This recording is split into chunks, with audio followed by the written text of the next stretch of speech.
अभिनेत्री तृष्णा कृष्णन एक बार फिर से सुर्खियों में हैं। दरअसल बीते कुछ समय पहले तृष्णा का नाम तमिल सुपरस्टार और टीवी के प्रमुख थलपति विजय से जोड़ा गया था। यहाँ आपको बताया चलें कि विजय ने तमिलनाडु विधानसभा चुनाव 2026 में अपनी राजनीतिक पार्टी यानी टीवीके को सत्ता में पहुंचाने के लिए संग्राम किया। यहाँ आपको ये भी बताया चलें कि 23 अप्रैल 2026 को चुनाव में यहाँ वोट हुए थे और उसके बाद तमिलनाडु चुनाव के नतीजे अब सामने आ गए हैं और इन नतीजों को देखें तो पता चलता है कि टीवीके को इन चुनावों में न सिर्फ भारी बढ़त मिली है बल्कि पार्टी अपने दम पर सरकार बनाने की स्थिति में है। खैर, अगर यहाँ बात तृष्णा की करें तो वो परिणाम आने से पहले तिरुपति की यात्रा करते हुए नजर आईं। सोशल मीडिया पर एक बार फिर इस बात की चर्चा चल रही है कि वो एक्टर विजय के साथ अपने रिश्ते की तरफ इशारा कर रही हैं। तो चलिए तृषा के बारे में इस प्रोग्राम के जरिए आपको उनकी जिंदगी के तमाम अनसुने तथ्यों से रूबरू कराते हैं। तृषा कृष्णन का शुरुआती जीवन। तृषा का जन्म 4 मई 1983 को चेन्नई, तमिलनाडु में हुआ। वो एक पलक्कड़ तमिल ब्राह्मण परिवार से ताल्लुक रखती हैं। उनके पिता कृष्ण अय्यर दिवंगत हैं। उनकी मां उमा कृष्ण परिवार की रीढ़ हैं। तृष्णा इकलौती संतान हैं और परिवार में दादी के साथ रही हैं।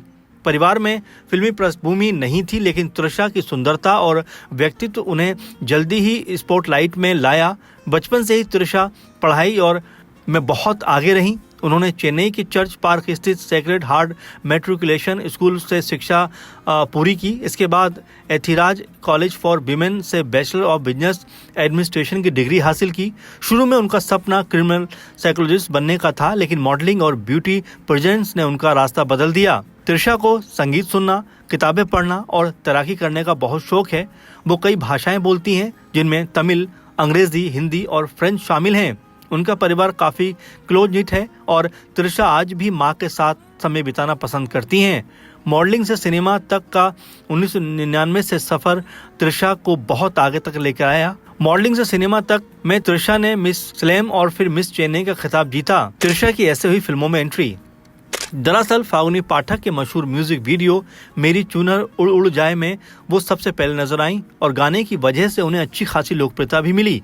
मिस इंडिया 2001 में उन्हें ब्यूटीफुल स्माइल अवार्ड भी मिला।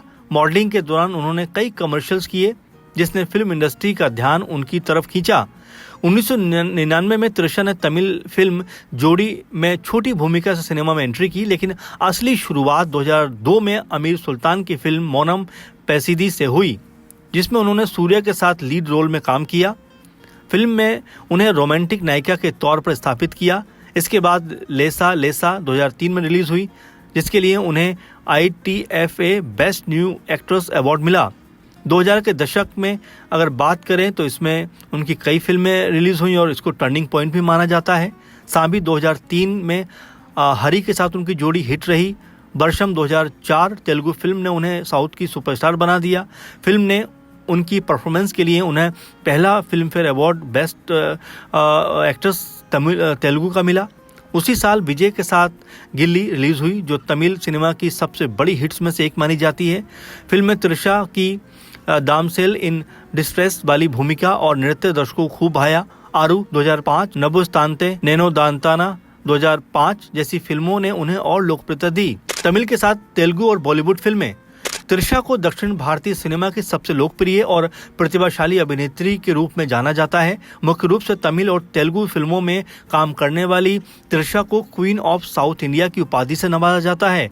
उनकी खूबसूरती, अभिनय की गहराई, नृत्य कौशल और स्क्रीन पर सहज और उपस्थिति ने उन्हें 2 दशकों से अधिक समय से लगातार शीर्ष पर बनाए रखा है। 1999 में मिस चेन्नई बनने के बाद मॉडलिंग में शुरुआत करने वाली तृषा ने 2002 में बड़ी भूमिका निभाते हुए मोनम पैसिदा की लीड एक्ट्रेस के तौर पर डेब्यू किया था और जल्दी ही ब्लॉकबस्टर फिल्मों की नायिका बन गई। गिल्ली, वर्षम 96, पोनियन सेल्वन जैसी फिल्मों ने उन्हें पैन इंडिया पहचान दिलाई। 2024 में वेब सीरीज बिंद्रा से OTT डेब्यू भी उन्होंने किया और अपनी बहुमुखी प्रतिभा का नया आयाम दर्शकों को दिखाया।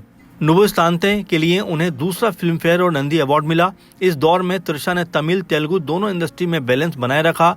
अथुलु, स्टालिन, आदवारी, मातालाकू, अर्थाले वेरुलु 2007, किरीदम 2007 जैसी सुपरहिट फिल्में दी।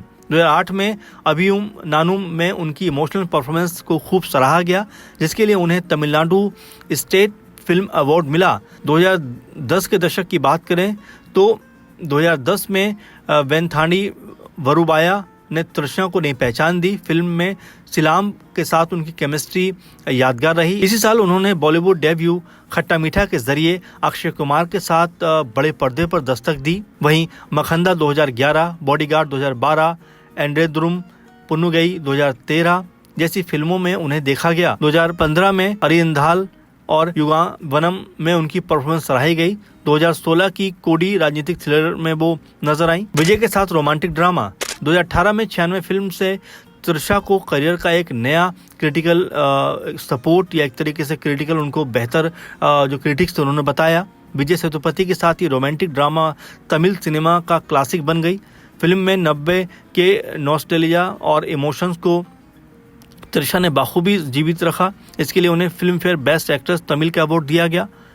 पोनियन सेल्वन और नया अध्याय 2022-23 में मणिरत्नम की महाकाव्य फिल्म पोनियन सेल्वन भाग 1 और 2 में तृषा ने चोल राजकुमारी कुंदबई का रोल किया। ये उनकी अब तक की सबसे महत्वाकांक्षी भूमिका थी। ऐतिहासिक ड्रामा में उनकी गरिमामयी और शक्तिशाली परफॉर्मेंस को खूब सराहा भी गया। फिल्म ने नेशनल अवार्ड भी जीते और तृषा को फिल्म फेयर नॉमिनेशन मिले। 2023 में लियो विजय के साथ में भी उन्होंने काम किया। 2024 में OTT पर बिंद्रा के जरिए डेब्यू किया। ये एक क्राइम थ्रिलर सीरीज थी जिसमें तृषा ने SI बिंद्रा की भूमिका निभाई। सीरीज सोशल इश्यूज पर आधारित थी और तृषा की एक्टिंग को खूब पसंद भी किया गया। तृषा को मिले पुरस्कार और सम्मान।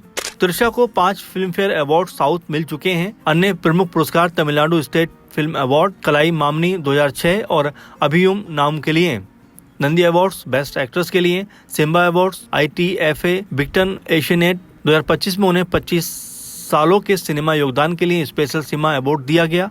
वो साउथ की सबसे लंबे समय तक सफल लीडिंग एक्ट्रेस हैं। तृषा का कैसा है निजी जीवन। तृषा का निजी जीवन काफी चर्चाओं में रहा है। 2015 में चेन्नई के बिजनेसमैन वरुण मणियन से उनकी सगाई हुई, लेकिन कुछ महीनों बाद रिश्ता टूट गया। तृषा ने बाद में खुलासा किया कि वरुण चाहते थे कि शादी के बाद वो एक्टिंग छोड़ दें। तृषा ने करियर को प्राथमिकता दी और सगाई तोड़ दी। उन्होंने कहा था, फिल्मों के बजाय मैंने सगाई पर फुल स्टॉप लगाया। मैं आखिरी सांस तक एक्टिंग करना चाहती हूँ। तृषा आज भी अनमैरिड हैं और अपने करियर पर फोकस रखती हैं। वो फिटनेस और हेल्दी लाइफस्टाइल में विश्वास करती हैं। तृषा का सामाजिक कार्य और परोपकार। तृषा यूनिसेफ की चाइल्ड राइट्स एम्बेसडर हैं। वो पेटा से जुड़ी पशु प्रेमी हैं और कई सोशल कैंपेन में हिस्सा लेती रहती हैं। चेन्नई बाढ़ हो, कोविड में राहत आदि में उन्होंने खूब बढ़ चढ़कर मदद की थी। वो महिलाओं की शिक्षा और सशक्तिकरण के मुद्दे पर खूब बोलती हुई नजर आती हैं। तृषा की विरासत और प्रभाव। तृषा की सफलता का राज उनकी मेहनत, प्रोफेशनलिज्म और वर्सेटाइलिटी है। वो न सिर्फ ग्लैमरस रोल बल्कि इमोशनल, स्ट्रॉन्ग और कैरेक्टर ड्रिवन भूमिकाएं भी निभाती हैं। 96 और पोनियन सेल्वन जैसी फिल्मों ने साबित किया कि उम्र के साथ उनकी एक्टिंग और ज़्यादा मजबूत होती जा रही है। वो युवा अभिनेत्रियों के लिए रोल मॉडल हैं जो दिखाती हैं कि बिना किसी फिल्मी बैकग्राउंड के भी मेहनत से टॉप पर पहुंचा जा सकता है। तमिल और तेलुगु सिनेमा में उनकी 2 दशक से अधिक की यात्रा बेजोड़ है। तृषा कृष्णन सिर्फ एक अभिनेत्री नहीं बल्कि एक आइकन है। उनकी कहानी प्रेरणा देती है कि सपनों को पूरा करने के लिए साहस और समर्पण जरूरी है। भविष्य में भी वो कई भूमिकाओं और प्रोजेक्ट में दर्शकों को मनोरंजन करती हुई नजर आएंगी। थलपति विजय, अजीत, कमल हसन, विजय सेतुपति जैसे सितारों के साथ काम कर चुकी तृषा का सफर अभी भी जारी है। फिलहाल इन दिनों विजय के साथ उनके अफेयर की खूब चर्चाएं सुनने को मिल रही हैं। अब देखना होगा कि इस रिश्ते पर विजय और तृष्णा की तरफ से कब तक मोहर लगती हुई नजर आती है। तो फिलहाल तृषा की जिंदगी से जुड़े तमाम तथ्यों को हमने आपके सामने रखा। तृषा को लेकर आप क्या सोचते हैं कमेंट करके जरूर बताइए। और इस प्रोग्राम के बाद आप किस स्टार पर प्रोग्राम देखना चाहते हैं उनके नाम भी जरूर कमेंट बॉक्स में मेंशन करिए, क्योंकि हम लगातार फिल्मी सितारों के ऊपर, नेताओं के ऊपर प्रोग्राम लेकर आ रहे हैं। आप अगर उनकी जिंदगी से रूबरू होना चाहते हैं तो कमेंट में उनका नाम लिखकर भेजिए। हम जरूर उन पे प्रोग्राम बनाने का प्रयास करेंगे। तो फिलहाल इस प्रोग्राम में इतना ही। आप लगातार बने रहें। धन्यवाद।